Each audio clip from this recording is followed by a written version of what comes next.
আমাকে খাবার দেন, আল্লাহ আমাকে খাবার দেন। আমি একটা বাবার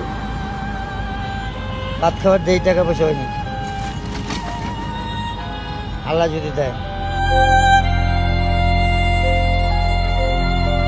এমন সময় পথচারীদের অনেকেই থেমে দাঁড়ান। কেউ দেন কিছু টাকা, কেউ সহানুভূতির হাত বাড়িয়ে দেন। ঘটনাস্থলে উপস্থিত শারমিন নামের এক ক্ষুদ্র ব্যবসায়ী জানান, তিনি প্রায় 3 ঘন্টা ধরে বৃদ্ধকে একই স্থানে বসে থাকতে দেখেছেন। 3 ঘন্টা ধরে লোকটা রোদের ভিতরে বসে আছে। আমি ওই পাশে দোকান।